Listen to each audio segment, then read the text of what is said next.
Bloomberg Audio Studios. Podcasts, radio, news. Tech stocks leading gains this morning after a week of mixed earnings and news of China's DeepSeek AI breakthrough.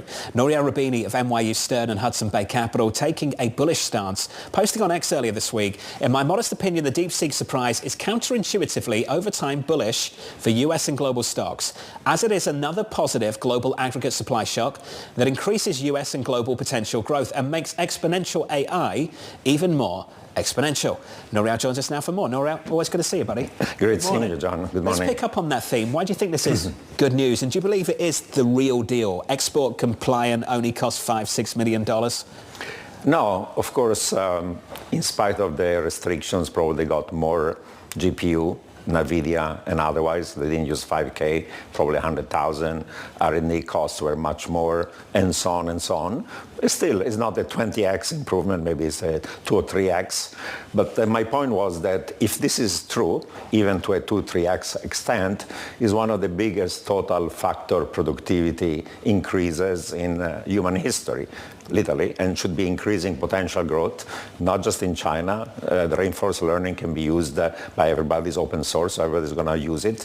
And it's going to increase also not only the productivity of those who are producers of AIs, but more importantly of the consumers of AIs. So if it's really true, and I think it's an iterative process, we all learn from each other, we all distill from each other within the US, between China and US and others, it increases the fact that AI is going to change the world for the better. There'll be a significant increase in potential growth in the United States and also globally. So over the medium term, this should be actually positive for US and global stock markets, not negatives. So the reaction, I think, initially on Monday was totally excessive. And the fact that now there's been some retracing over the week as people are digesting this news and saying this is not the shock that we thought it was. Positive for stocks, positive for the economy, for economic growth. Do you think it's positive for society?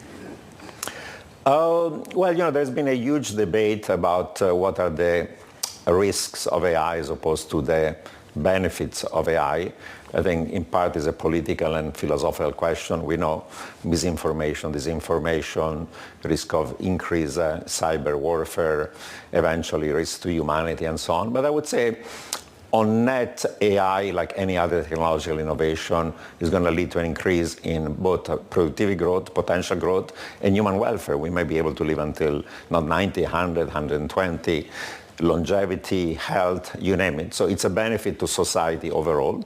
And there are side consequences and problems and risk, and we have to manage them. And I think that the regulation of AI is going to be very complicated. Probably like the internet, we're going to do it too little, too late, and then we're going to realize there are some mistakes. If I clipped what you just said and used some AI and took out some words and replaced AI with globalization, weren't we saying the same thing a few decades ago?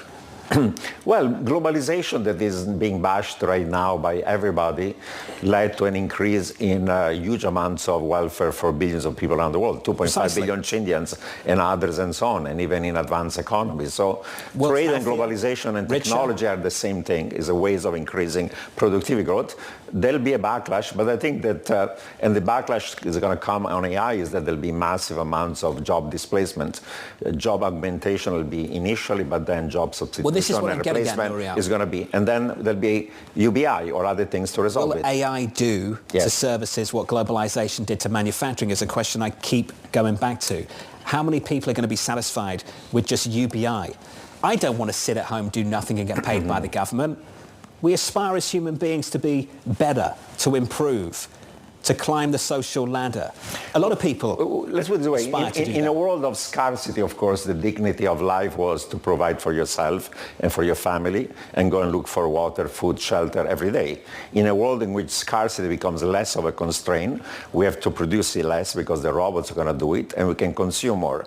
You're right that you guys saying what's the meaning of life in that situation. It's a philosophical question. And John Maynard Keynes in the 30s said, once we get this technology innovation, everybody's going to work only 10 hours rather than 60 hours, and we'll become poets, artists, creators, and whatever not.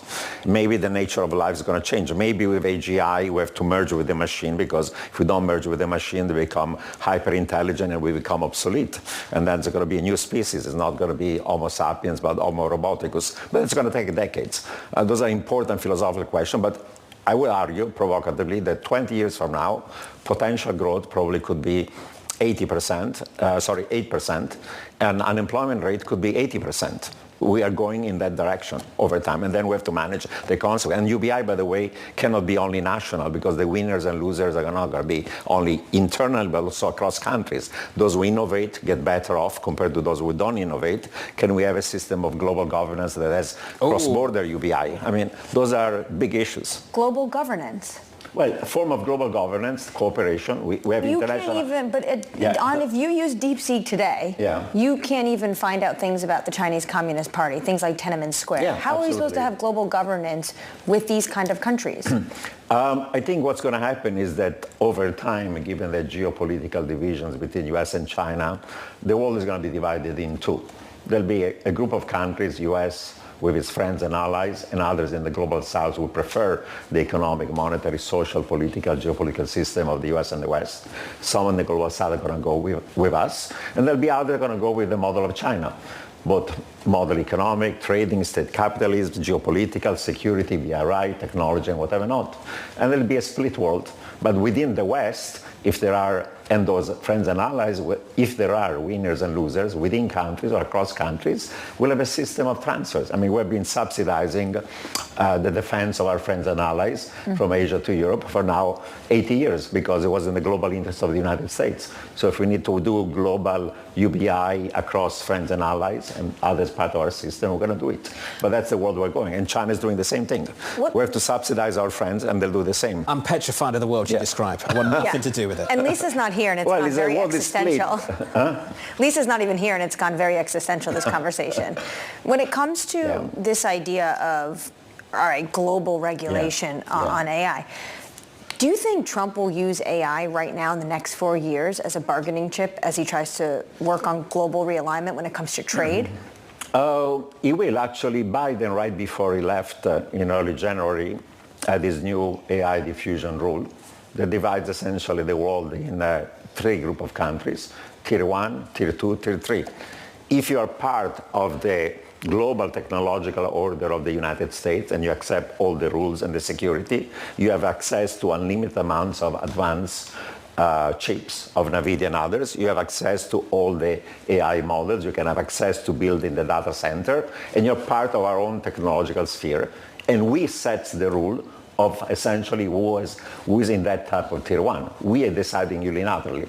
It's not a question about regulating AI, but who is our friend and ally. And even within NATO, there are only so far 18 countries that qualify for Tier 1. Not all NATO countries do. Of course, the countries in the Big Five I are part of it. Some of the other NATO members.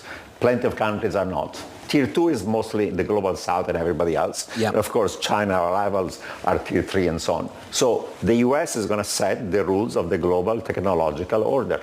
And it's going to do it totally unilaterally. And it's either you are with me, because I'm setting those technologies, and I'm the one who's advancing those technologies, then you can use the chips, you can develop the application, you can do the data center with me, or otherwise you're in the doghouse. I wanted to squeeze in one more question. The Europeans would be deeply upset. Europeans would be deeply upset with this conversation, I'm sure. No, but they already accepted it. The same thing happened with data centers, right? They tried to find an alternative. They were not successful. And the hyperscalers are providing those data centers in Europe. And maybe they are technically in Europe, but they're controlled by AWS and Microsoft and you name it. I'm against the clock. That's already the world we're in. I wanted to squeeze in a word on Stephen Moran, just quickly. Yeah. Worked alongside him at Hudson Bay Capital, who you represent this morning. Published a really interesting paper at the end of last year about activist treasury issuance, ATI. Yeah. Now, he's in power now. He's in the White House, working alongside Donald Trump as an economic advisor. Yeah. What's going to happen now? If you believe that Janet Yellen, the former Treasury Secretary, was issuing treasuries actively at the front end to have different objectives, how do we unwind that this time around? Do we even try? Well, Scott Bessent in his confirmation hearing was asked about this, and he already said that effectively, given the impact on long-term interest rates, if you phase it out right away, it's going to be a shock to long bond yields already going higher. In our paper, we estimated the shock could be for the next 2 or 3 years at least 50 basis points. So they know that. So they're going to have to wait and phase it out, one, gradually, and two, in their view, when bond yields are going lower, either going lower because maybe growth is slower or because inflation is lower. So they'll have to opportunistically, gradually phase it out over time. But it's not going to happen overnight, and they've already said so.